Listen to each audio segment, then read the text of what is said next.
es así. Euclides Tapia está con nosotros en la mañana de hoy.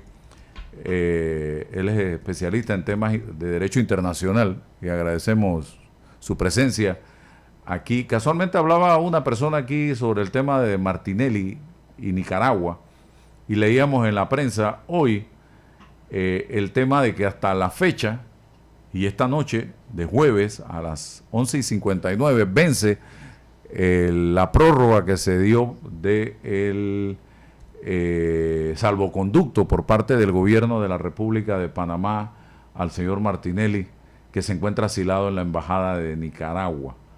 ¿Qué pasa, señor Tapia, si no se logra definir esta situación en el día de hoy, de que Nicaragua acepte en su país, o que el gobierno de Nicaragua acepte en ese país a Ricardo Martinelli? Bienvenido.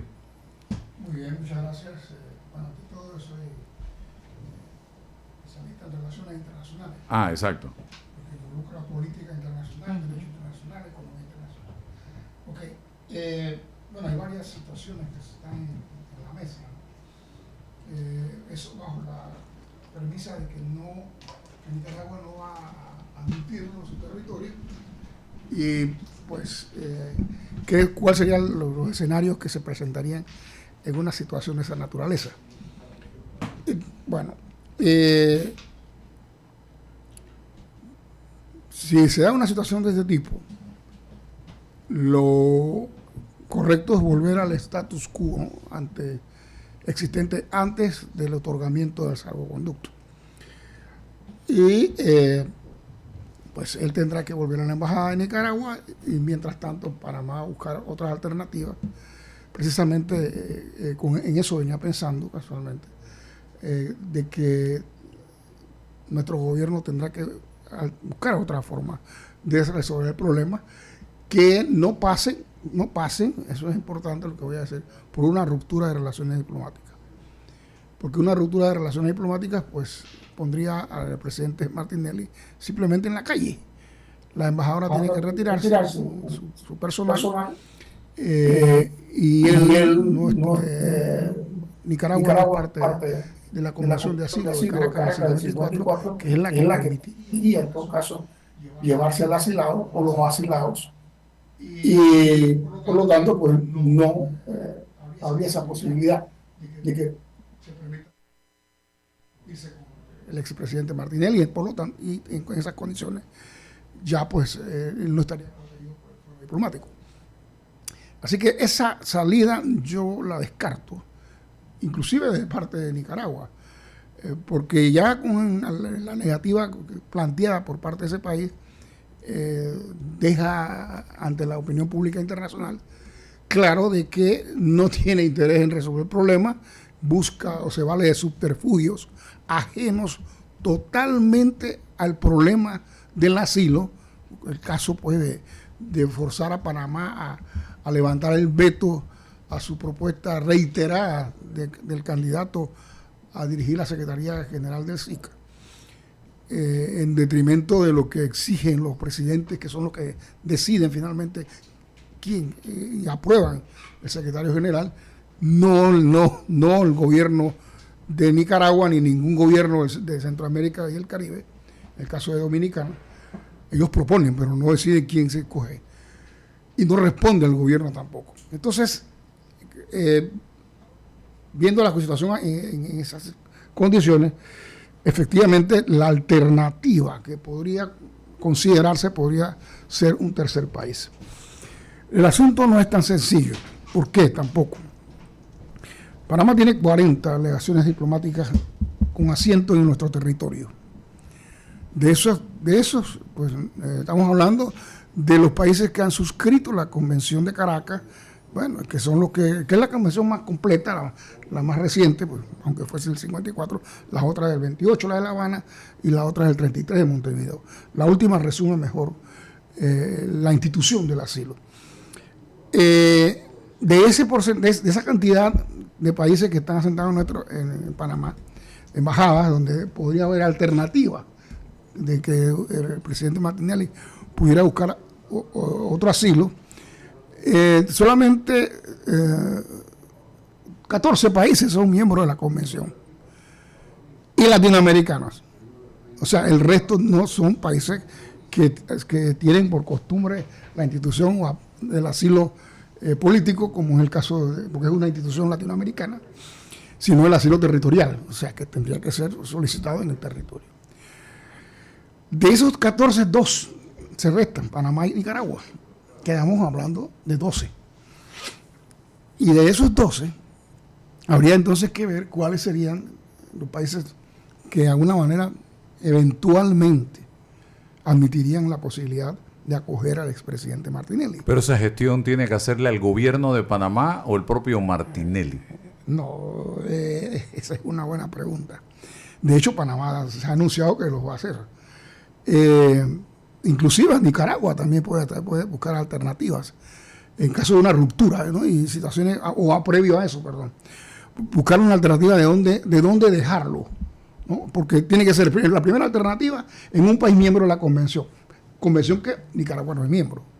Segunda alternativa, un país miembro que no sea de la convención. En este caso, pues ya así se abre un abanico mayor.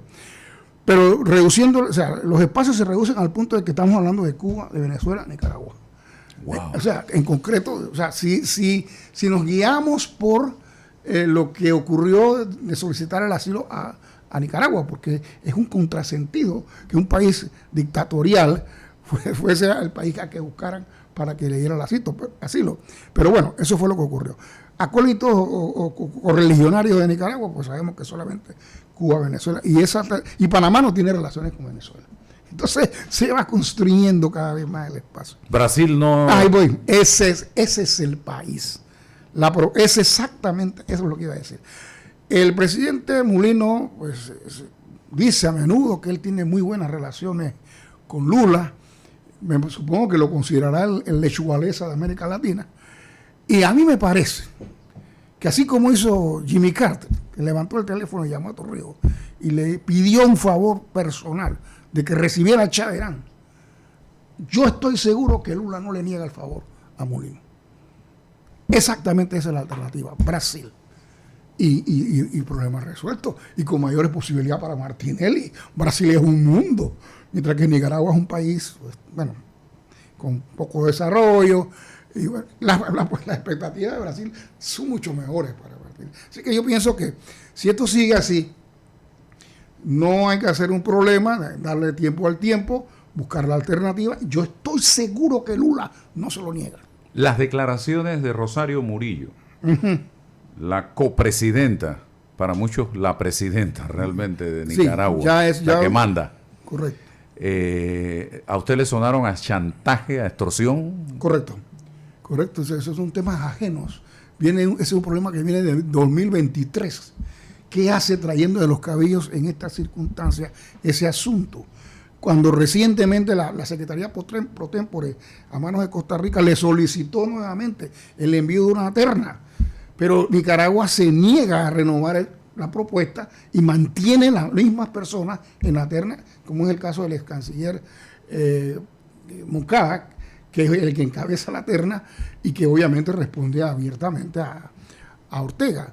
Quiero aclarar algo. De jure, la presidencia, la Secretaría General del SICA, esto es muy importante, está en manos de Nicaragua en este momento.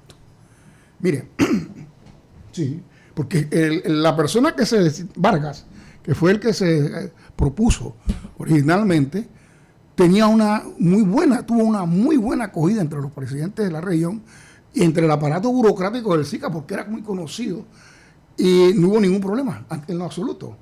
Pero de la noche a la mañana, la opinión pública mundial, fundamentalmente pues, y de nuestra región, se asombra ante la renuncia de Vargas, que obviamente fue una renuncia forzada, que tenía su familia en Nicaragua, o sea, en condiciones difíciles para él.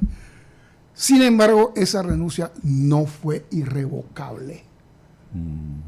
En consecuencia, él todavía puede considerarse como el secretario general del SICA. Eso es así, en derecho, en este caso internacional.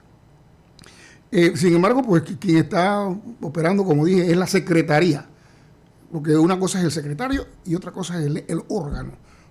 Y la secretaría sería el órgano burocrático que mantiene vigente la organización, no hay ninguna duda, no hay ninguna queja al respecto, y no hay entrado en una situación de crisis ni nada por el estilo, al contrario. Si Panamá accede a las pretensiones de Rosario Murillo, la copresidenta o presidenta de Nicaragua, ¿qué mensaje estaría enviando? Definitivamente que ese escenario que hay, que yo lo descarto, pero mandaría un escenario de un gobierno famélico. Ya yo tuve la oportunidad de conversar con un miembro del Parlacén, que es otro de los organismos regionales que tenemos, y nos decía que ese organismo está prácticamente tomado por Nicaragua. El que dicta las disposiciones, la línea y todo allí en ese organismo, es un diputado panameño el que me dijo eso, es Nicaragua. Ahora estamos hablando del otro organismo regional que es el Sistema de Integración Centroamericana, SICA. Y yo le preguntaría a usted, señor Tapia, a pesar de que creo en la integración, ¿qué beneficios le trae a Panamá el SICA y el Parlacén? Bien, empiezo por aclarar que el Parlacén es un órgano del SICA. El SICA es el Sistema Centroamericano de Integración. El Sistema de Integración Centroamericano está integrado por diferentes patas. Vamos a verlo así, visualizarlo de esa manera. Está el Parlacén, que es la pata política. Está el CIECA, que es la pata económica.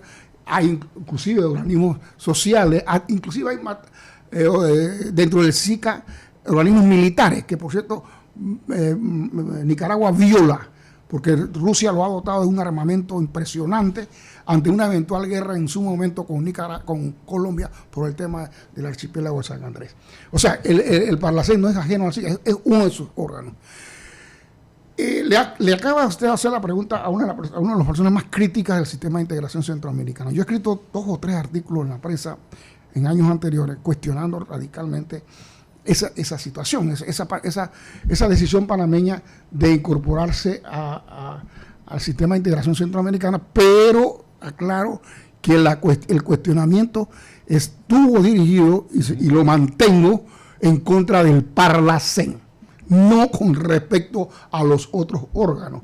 Inclusive hay órganos vigorosos de carácter cultural, de carácter educativo. Las universidades, por ejemplo, la Universidad de Panamá está en el SUCA, que es un organismo muy vigoroso del Sistema de Integración Centroamericana. O sea, yo cuestiono es el Parlacén, no el Sistema de Integración Total, o sea, lo que se considera pues la Comunidad de Integración Centroamericana. ¿Por qué? Nosotros somos parte de ese sistema no porque en la cabeza nos puso una pistola cuando en Dara, porque Panamá estaba aislado internacionalmente después de la invasión, no tenía reconocimiento internacional, fue expulsado del grupo de Río. En ese momento cae la Unión Soviética, emergen 15 estados nuevos y se desintegra Yugoslavia, y rápidamente el gobierno de Endara busca tratar de conseguir el apoyo, o sea, el reconocimiento diplomático de esos países, y América Central, obviamente también, que es la parte más vinculada a nosotros territorialmente, físicamente hablando, porque hay conexión terrestre. Y la condición fue, nosotros lo reconocemos a usted siempre y cuando usted se integre al Parlacén, no SICA. Estamos hablando del Parlacén. Y bueno, desgraciadamente Endara aceptó eso, máxime que un organismo que tiene una característica muy sui generis. Usted no puede salir de él. Hombre, no hay ningún acuerdo mundial de ningún tipo, bilateral, multilateral, inclusive en derecho interno, que necesariamente usted tiene que, a menos que sea que se case por la iglesia, pues, que no se puede. Y ya se puede anular el sacramento. Exactamente, inclusive. Pero sin embargo, ese tratado nos tiene atados, ¿no? Martinelli de hecho nos sacó. Y no es vinculante nada de lo que se apruebe en el Parlacén. Sí, exactamente. Y tuvimos que, cuando vino el gobierno siguiente, reintegrarnos y pagar todo lo que se había pues adeudado en aquella época.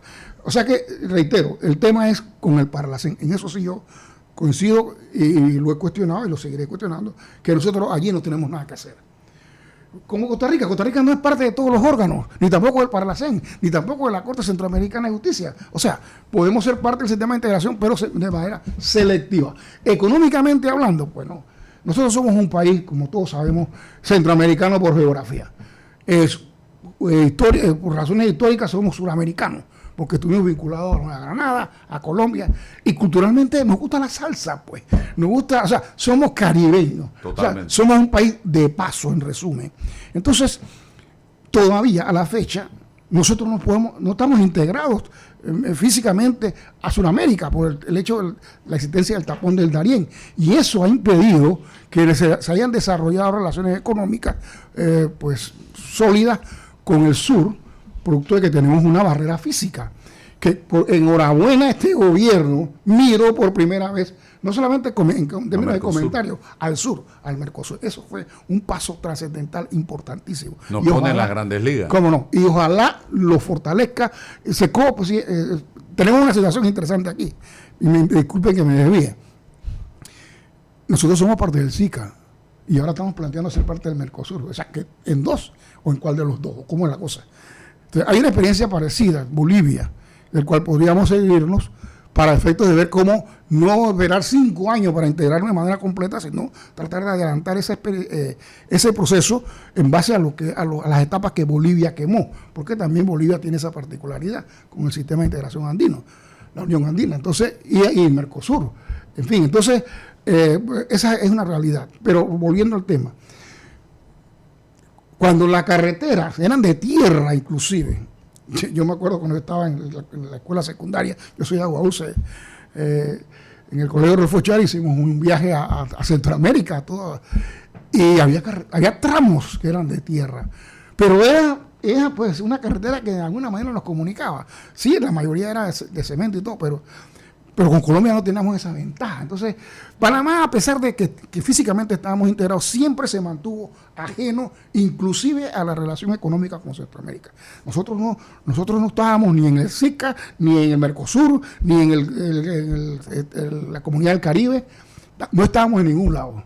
Llegó un momento, bueno, que entramos a la Organización Mundial de Comercio, en la época de Valladares, en el 97, y bueno, y teníamos que definir, y por finalmente, ¿a dónde nos vamos a integrar? Sí, porque siempre se habló de Centroamérica y Panamá. Exacto. Entonces, ahí se produce un punto de inflexión.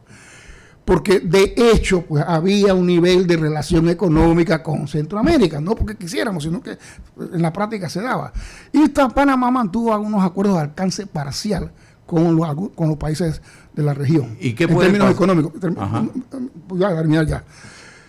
Sin embargo, cuando se pone en el tapete la posibilidad de un acuerdo de libre comercio con la Unión Europea, la cosa cambió para Panamá. Panamá ya perdió su carta de negociación, que era el canal. Habíamos negociado con Estados Unidos un tratado de libre comercio, un TPC también, y ya no teníamos que ofertar a la Unión Europea para decirle, bueno, nosotros queremos hacer un tratado igual que hicimos con Estados Unidos. No, la Unión Europea nos dijo, no. Ustedes se van a integrar. Ustedes quieren negociar con nosotros, ustedes tendrán que hacerlo con América Central. Se para, como dice el dicho, pues, o la historia, o cuentos de mi padre, que una vez se paró en el mapa mundi una mosca y Hitler estaba buscando el canal de Panamá y no encontraba el canal de Panamá porque tenía tapado el hijo de Panamá. Entonces, no somos una fuerza capaz, y mucho menos económica, como para preocuparle a un país, a una institución como la Unión Europea, que es la experiencia supranacional más importante del mundo. Así que nos obligan, pues, en la segunda ocasión, primero políticamente al Parlacén y ahora económicamente al SICA, o al CIECA, porque es la pata económica, para integrarnos. Entonces Panamá no le tocó otra que firmar tratados de libre comercio, ya no parciales, sino completos, con América Central. Y por lo tanto pasamos a hacer, o sea, no es un tema de que querramos o no querramos, sino que las circunstancias nos llevaron a eso. Pero económicamente hablando, no ha sido una experiencia negativa. El tema negativo es con el Parlacén. Ok, hoy es un día decisivo para Ricardo Martinelli. ¿Se pudiera dar otra nueva prórroga de la... Me parece que no. O ya esto sería un relajo. Sí, exacto. Yo creo que el gobierno panameño no debería caer en eso. Ya eso es.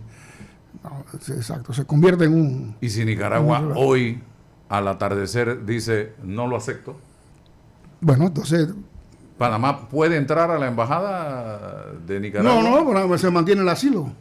Si no lo acepto... Él no pierde la condición de asilado dentro de la embajada. Lo que él pierde es el asilo territorial, pero no el asilo político, diplomático. ¿Y si Panamá decide romper relaciones con Nicaragua? Martinelli queda en indefección, porque Nicaragua no es parte de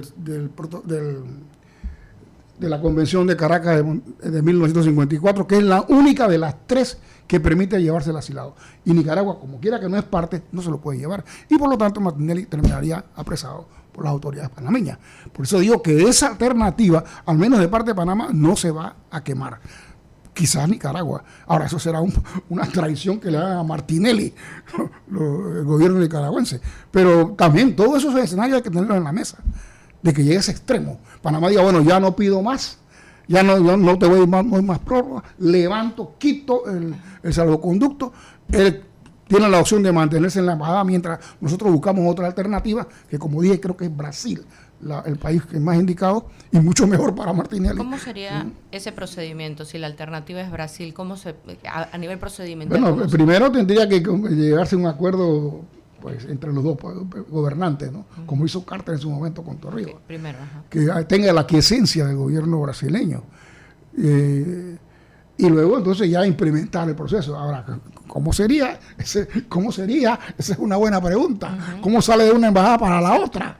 Bueno, esa es una pregunta que habría que ver cómo se instrumenta. Bueno, yo presumo, ¿no? Después que ya se haya aceptado públicamente la solicitud de Panamá, simplemente el embajador va con su auto a la embajada de Nicaragua y se traslada a la embajada de Nicaragua al auto del embajador de Brasil, que tiene inmunidad diplomática, y se traslada a la embajada de Brasil a la espera de salvoconducto para irse para la solicitud Brasilia. No la hace el expresidente, sino el Estado panameño. El presidente no puede hacer eso. Ricardo Martinelli no puede hacer eso. Y no puede. Digo, en un caso como este, ya él tendría que estar de acuerdo. En el nivel en que está, exacto, ya es el gobierno. Sí, exacto. Exacto. Sí, al principio sí fue una decisión de él. Exacto. Y tenía la forma, y buscó la manera, pero acá no, tiene que ser el gobierno. Pero en todo caso sí se evidenciaría el proteccionismo del Estado como tal, de no reconocer los fallos jurisdiccionales de nuestro país, sino más que todo... Sin duda. El hecho de que otorgue un salvoconducto, pues tendría que entregárselo para Brasil, también es el reconocimiento de que es un asilado político. ¿No puede otro país, en caso de un rompimiento de relaciones, tomar la embajada o la representación de Nicaragua allí mismo donde obligatoriamente está? Tiene que ser así. Y para los asuntos comerciales Brasil, y todo. Y podría ser el mismo Brasil y que se quede con el asilado. Ese podría ser el procedimiento también. Y no porque Brasil lo hizo en Argentina, con Argentina en el caso con Venezuela. El problema que está planteado con Venezuela, a pesar de que las malas relaciones que tiene Lula con Milei y los improperios de Milei, el gobierno brasileño fue noble y admitió la posibilidad de representar los intereses de Brasil en Venezuela. Pero tengo entendido que las relaciones entre Brasil y Nicaragua tampoco son buenas. Exacto. Bueno, ahí hay otro problema, porque también esta situación, fundamentalmente con Venezuela también hubieron roces y trataron de levantar la representación de Brasil, y tampoco exactamente. Pero aquí el problema no es Venezuela, no es Nicaragua, es Panamá, que Panamá gestione. Y ellos no quieren saber, no quieren otorgar recibir el salvoconducto y aplicarlo. Bueno, entonces Panamá que busca una alternativa. ¿Y usted ve viable el rompimiento de relaciones de Panamá con Nicaragua? ¿Lo ve? No viable no, lo veo posible, como cualquier escenario, pero no como un escenario viable se puede, sino no como un escenario que está a la orden del día por las implicaciones que tendría para el asilado. Negativas completamente. Claro. Queda en la calle, o sea, desaparece la embajada. La casa se convierte en una casa normal. Y ya. Que está alquilada. Hace más.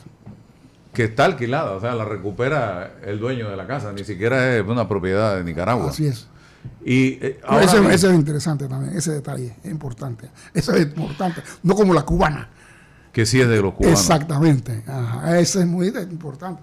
Sí, esa propiedad es de alquiler y Nicaragua paga una mensualidad. Y el terreno, la casa de al lado, que también ahora, sin ser realmente reconocida como parte de la sede diplomática, también fue alquilada. Porque nunca pidió el permiso. Nunca pidió el permiso. Exactamente. Wow. Pero ahora bien, ¿Martinelli estará interesado en salir del país? ¿A juicio suyo, viendo el escenario? A mi juicio, pero ya eso es un juicio de valor muy personal. Yo siento que por la salud de él debe estar preocupado por eso. Y ¿qué hace usted metido en una casa de oro? Si al fin y al cabo es una cárcel. Esa es casa por cárcel, lo que está cumpliendo ahí, y que ni siquiera se le contabilice para rebajar la pena. Entonces, ¿qué hace aquí una persona que está en esa situación? Yo pienso que él estaría mejor por su salud en cualquier parte, en cualquier país que lo tenga por cárcel, pues. El país, en todo caso, porque lo solicitó, en fin, asilo territorial, que está metido en una jaula de oro. No. El pájaro es libre. Usted puede, esa época de nosotros cuando éramos jóvenes, yo porque soy el mayor aquí, de que encerramos los pájaros y los metíamos, eso no es posible. O sea, él necesita vivir, estar en la naturaleza. Nosotros los seres humanos iguales no podemos estar metidos, encajonados, eso. Así que yo creo que él, en su yo, en sus adentros, él sabe que esa situación no le favorece desde el punto de vista de su salud. Aquí me pregunta una persona, pregúntele al señor Tapia, ¿por qué Panamá tiene que buscarle asilo al señor Martinelli en su condición de condenado por la justicia? Dice. Yo entiendo la pregunta. Porque la institución del asilo tiene un componente no solamente jurídico, sino también político. Eso hay que reconocerlo, ¿no? Inclusive la buena voluntad de un país que quiera, siempre hay un componente político, y en este caso es un componente político de muy alto perfil, no es cualquiera que se metió allí, y que tiene además la característica de que el gobierno que fue electo es el partido del expresidente Martinelli. Exacto. Son características muy sui generis que hacen pues que el gobierno considere que debe buscar una solución al presidente del partido de gobierno. Entonces, no es que yo esté abogando porque tenga que hacerse de una forma u otra, sino que las características del asilado son muy sui generis, muy particulares. Sería inaudito, sería probablemente considerado como una traición por parte de los correligionarios de ese partido que el presidente Molino pues se deshaga de ese tema cuando él llega al poder, junto con el voto de los miembros de ese partido. El voto duro, pues, ¿no? Así que esa es la explicación, ¿no? Que yo le encuentro. Pero que entienda que eso tiene un componente político, que todo no es esa institución tiene esa particularidad. Ahora todo yo le preguntaría, señor Tapia, el impacto económico, si lo tiene, de un rompimiento de relaciones entre Panamá y Nicaragua. No afecta. Mire, yo no sé en este momento. Yo una vez escribí un artículo en la prensa, casualmente el presidente era Martinelli, que andaba de pelea, porque le gusta la cosa, sí, con Nicaragua. Y yo en el artículo que escribí le advertí al gobierno que tuviera mucho cuidado con el problema, el diferendo que mantenía con Nicaragua, porque Nicaragua era quizá el único país en el mundo con el que Panamá tenía un superávit económico. Nosotros con todos los países del mundo tenemos déficit, o sea, una balanza comercial deficitaria. Compramos más de lo que vendemos. Sin embargo, con Nicaragua, de una manera una diferencia mínima, pero teníamos un superávit. Entonces, ¿para qué romper si esto terminaba en una ruptura que se iba a perjudicar a Panamá, aunque fuera por poco? Pues yo no sé exactamente, esa es una situación que yo iba a investigar y no he tenido tiempo de hacerlo.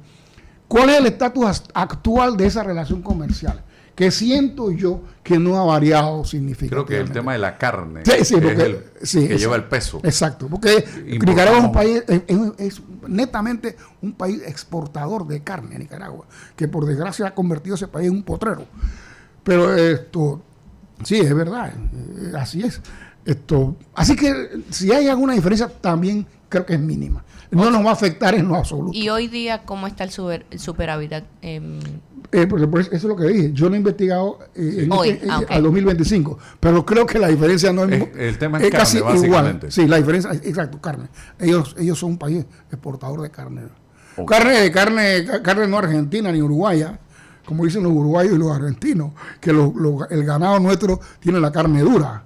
Y no es mentira, porque el ganado nuestro trepa, va por cerro, el de ellos no. Pasta permanentemente con la cabeza baja. Y la carne es muy, muy exquisita y muy suave. Y son ganados peludos. Yo lo digo porque yo viví eso. Yo fui diplomático de carrera, ojo, en Uruguay, no político, gracias a Dios. Y yo vi esa realidad y es verdad. Es una carne muy, muy, muy exquisita. Ellos son países exportadores de carne. Y la carne nuestra es verdad. ¿Y qué pasa con todos los nicaragüenses que viven en Panamá, que son muchos, en caso de producirse un rompimiento? Quedan en un estado muy complicado. El país que va a representar los intereses de Nicaragua sería el que atendería su problema. Hágame esa llamada, por favor, con el último número que le di, el segundo. Entonces tendría otro país que asumir los intereses de Nicaragua. Wow. ¿Qué le aconsejaría a usted al presidente Mulino si le pide que llame, consejo? le mande el teléfono y llame a Lula? Sí. Llama a Lula. Lula no le va a decir que no. Y este problema se resuelve en una semana.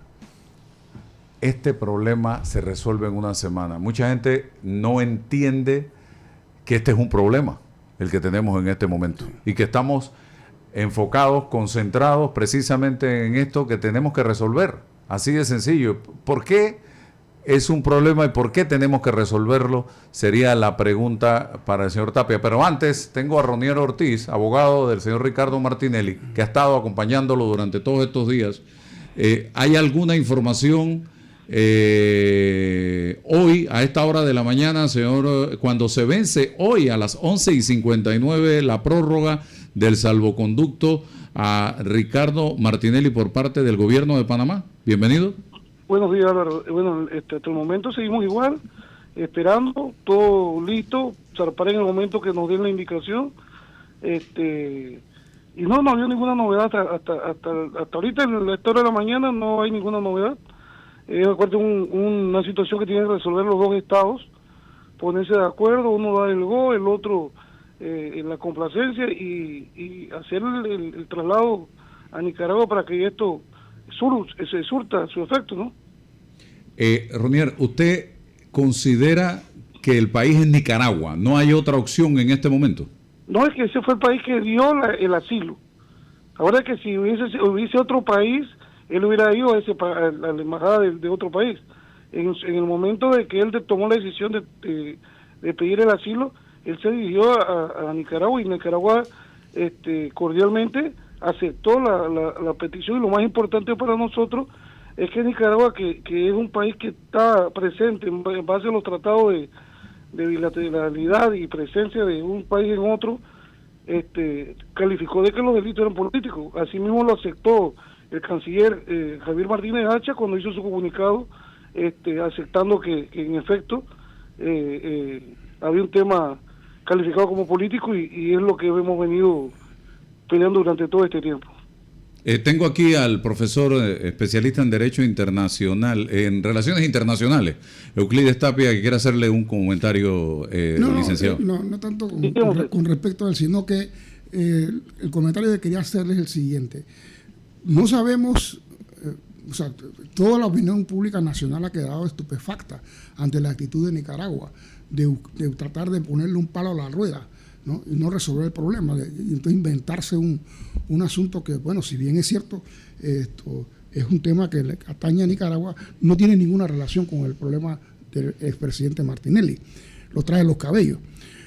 Pero en el ambiente queda la duda de que ese acuerdo de que el gobierno nicaragüense le otorgara el asilo al expresidente Martinelli, ¿fue un acuerdo parcial o fue un acuerdo completo? Termino. ¿Por qué? Porque el gobierno de Nicaragua, ni ningún país del mundo, digo del mundo no, porque esta es una institución latinoamericana, que ha suscrito las convenciones de asilo latinoamericanas, está obligado a otorgarle el asilo territorial. Yo puedo otorgar el asilo diplomático, el asilo político, a solicitud, y en este caso es la figura que estamos viviendo en Panamá con el expresidente Martinelli. Pero lo que no se sabe es si ese compromiso por parte del gobierno de Nicaragua fue un compromiso que implicaba que debía también otorgarle el asilo territorial. Por la forma como se manejó el problema en el periodo de Cortizo, evidencia que sí fue así, porque ellos solicitaban el salvoconducto de manera desesperada, ¿no? ¿Y cómo es eso que usted va a otorgar un asilo para después decir que usted no lo va a recibir? Entonces, ¿para qué otorgaste el asilo? ¿No? Pero sí se evidenció que Nicaragua tenía interés, que por cierto, no es Nicaragua, no es el Estado asilante, sino el Estado territorial, es el que determina si entrega el salvoconducto o no. Lo que hace el Estado asilante en este caso es otorgarle la calificación de perseguido político, y en base a eso entonces darle el asilo, porque si no, no se lo da simplemente, porque si no lo califica como tal, no se lo puede dar. Pero entonces, digo, más o menos como que queda claro que sí, de acuerdo a cómo evolucionó el problema, de que Nicaragua tenía el compromiso de completar o otorgarle pues el asilo territorial, o sea, que recibiera a Martinelli en su territorio. Y ya el asilo se transforma en un asilo territorial, que es el asilo que la comunidad internacional reconoce, no solamente la latinoamericana, sino la mundial. Entonces, ¿cuál es la razón por la cual Nicaragua se niega? Pues, ¿no? Que Panamá está obstaculizando su conducción del SICA. Sí, porque los candidatos que Nicaragua propone no son. Dígame, señor Ortiz. Le explico porque yo no soy un opinador, yo soy uno que está viviendo la película en vivo y a todo color. Teorías hay muchas. Y yo lo que le establezco es lo siguiente: cuando Ricardo Martinelli pidió el asilo político, diplomático, él se trasladó a la sede diplomática y en efecto fue recibido. Una vez fue recibido en base a lo que establecen las convenciones, hubo una comunicación de parte de la Cancillería y la Embajada de Nicaragua hacia la Cancillería de Panamá, comunicándole al gobierno que el señor se encontraba en su sede diplomática pidiendo un asilo y que ellos se lo otorgaban, en base porque Nicaragua no es ciego, ni sordo, ni mudo, en darse cuenta de lo que está pasando en Panamá. Nosotros estamos peleando un principio de especialidad. Aquí hablan que si no, que si... Yo le digo, mire, profesor, si me va a disculpar, yo lo del tema de la especialidad lo vengo viviendo desde los juicios de los Estados Unidos. Nadie, y yo me siento con el que sea con documento en mano, expediente en mano, científicamente acreditarle usted cuándo se violó ese principio de especialidad. Eso que están haciendo, esto es poniendo a Panamá en un ridículo. Que usted un tratado de 1904, una ley 75 de 1904, donde usted establece que hay un principio de especialidad con relación a la extradición entre Panamá y Estados Unidos, y aún así lo certifica el gobierno de los Estados Unidos del Departamento de Estado, enfático en la carta de entrega, que eso tiene un nombre en inglés, que no lo recuerdo ahorita mismo, establece claramente, el señor va con reglas de especialidad. Incluso el entonces magistrado juez de garantía, Jerónimo Mejía, fue enfático en manifestarlo. Ese día 18 de junio, profesor, porque usted esté claro, ese 18 de junio del 2018, cuando Ricardo Martínez entra a Panamá, los abogados de Ricardo Martínez en ese momento hicieron peticiones de que todos los casos fuesen cerrados en virtud del principio de especialidad. Ninguno fue cerrado. Para mi teoría, como abogado, que manejo este tema al dedillo, el principio de especialidad se violó desde aquel momento. Peor aún, si Panamá hubiese querido, usted bien lo sabe, hubiera querido pedir extradiciones por los 28 casos que le tenían que ver, de los 200 casos, bajamos a 28. De los 28 casos que habían, si Panamá hubiese querido pedir la extradición por el caso Nubines, lo hubiera podido hacer. No había ningún obstáculo que Panamá pidiera 28 extradiciones y los Estados Unidos tenían que tramitarlas. Pero el mal llamado caso Pinchazo fue una trama de manipulación, de falsedades que lo hemos demostrado. Lamentablemente hubo parte del juicio que nadie del público común y corriente lo pudo escuchar. Cuando esos testigos decían, bueno, la computadora sí era mía. pero cuando abríamos la computadora resulta ser que era la computadora del director de la inteligencia panameña, que dice que se la había prestado y este show que se hizo, y llevar a un hombre, declararlo reo rebelde, sin haberlo imputado cuando así lo establece la norma, haber sido juzgado 2 veces por la misma causa, haber anulado una causa, el primer caso, y eliminar 2 delitos de peculado. Y para que siguiera esa extradición en Estados Unidos le exigió a Panamá, a Harry Díaz, a Jerónimo Mejía, a la procuradora Kenia Porcel, de que acreditaran otros delitos, porque por los delitos de inviolabilidad del secreto y derecho a la intimidad no se podía hacer esa extradición. Y ellos metieron 2 delitos de peculado que fueron eliminados por el Tribunal Superior de Apelaciones. Entonces se hizo un segundo juicio por 2 delitos que en el catálogo de la Constitución no se podía llevar a cabo. Entonces ese principio de especialidad tiene varios tópicos. ¿Qué hicieron? Y para que tenga conocimiento, el fiscal David Mendoza, que era el fiscal que llevaba la causa de New Business, cuando lo empiezan a presionar, porque así lo dijo en el tribunal, así está plasmado en una declaración que le exigimos, que explicara qué es lo que había sucedido, él establece, a mí me estaban presionando para que yo llamara a indagatoria de Ricardo Martinelli y le aplicara medidas cautelares. Roniel, yo me rehusé, sí. Una pregunta. Yo me rehusé. Si se vence el día de hoy, que es el tema fundamental, y no hay una respuesta de Nicaragua al gobierno de Panamá o a ustedes, debe ser al gobierno de Panamá, evidentemente, ¿qué opción ve ahí? Nosotros tenemos la fe en las 2 naciones que se van a poner de acuerdo, y hoy debe haber humo blanco para poder hacer ese traslado en el día de hoy. No llegó a las 12 de la noche. Nosotros hemos estado, es más, cerrando el tema, Álvaro, la embajada de Nicaragua, la Cancillería pidió, que es lo que la gente se le olvida, ellos pidieron que el salvoconducto tal como establece el procedimiento, sí. Y Panamá lo negó en su momento. Con Nito Cortizo. Ahora este gobierno lo dio el salvoconducto. Lamentablemente fuimos víctimas de una mal jugada que estamos averiguando el día de hoy, Álvaro.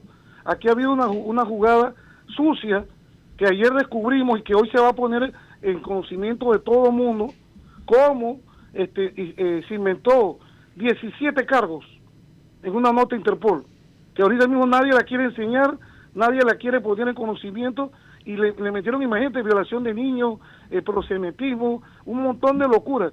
Y ahora la supuesta nota por la cual se paralizó todo este tema, que este tema no se paralizó porque Nicaragua quería, este tema se paralizó porque hay una jugada sucia por parte de alguien que hizo una nota dirigida a Interpol tratando de interponer una alerta. Esa fue la que comunicó el director de la policía. Es correcto. Estamos ahorita mismo nosotros como abogados haciendo solicitudes y yendo a los despachos a buscar esa nota, porque vamos a desenmascarar la jugada sucia que han venido haciendo durante todo este tiempo. ¿En este gobierno? Una jugada sucia. Sí, ¿De este mismo gobierno? No este gobierno, el órgano judicial, específicamente. Cierro... No tiene nada que ver con eso. Gracias, señor Ortiz. Cierro acá con el profesor Tapia. Sí, va a hablar el opinólogo. Busque la prensa, ponga mi nombre y se va a encontrar con un artículo que defiende el principio de especialidad. Yo no estoy hablando aquí de ese tema, ni estoy cuestionando eso. Aquí estamos hablando de otro asunto y usted trae a colación una situación que no está en discusión en esta mesa. Y menos a mí, que soy un defensor de eso, ¿no? Así que yo no me siento aludido en ningún momento. Por lo tanto, concentrémonos en la discusión que estamos, no de que si se aplica o no se está aplicando o no se está aplicando. Aquí estamos en una situación concreta. El asilo Nicaragua está negando permitir el arribo a su país, a su territorio, al expresidente Martinelli, después de haberle otorgado el asilo y después de solicitar al gobierno panameño el salvoconducto que ya lo tiene. Ese es el problema aquí de fondo. Y aquí no vamos a resolver el problema con el Interpol. Además, eso es un caso cerrado ya. ¿Qué necesidad tiene el presidente Martinelli de que vuelva a lloverse sobre el mojado sobre un tema que ya está superado? Ese tema, eso no va a ocurrir, y simplemente lo que tiene que ocurrir aquí es que se le permita al expresidente Martinelli, y ojalá así sea, de aquí a la fecha, a la hora en que se cierre y se extinga pues el periodo en vigencia del salvoconducto. Yo también espero que así sea y que no tengamos que estar en este predicamento todavía más días, un mes o no sé un cuánto. O sea, aquí no estamos discutiendo el principio de especialidad, que quede claro eso. Okay. Un problema que tenemos en definitiva que resolver. Esa es la conclusión. Exactamente. Profesor Tapia, gracias. No solo por participar, sino por venir hasta acá, hasta los estudios en la mañana de hoy, a compartir su experiencia. Aquí ya lo tienen nominado hasta de canciller. Y por hacer docencia. la buena explicación que ha dado, dice un oyente del programa. Así que gracias. Gracias a usted. Excelente día y bendiciones. Vámonos a Chiriquí y retornamos. Chiriquí que está invicto en el béisbol. Seguimos. Hasta luego. Gracias.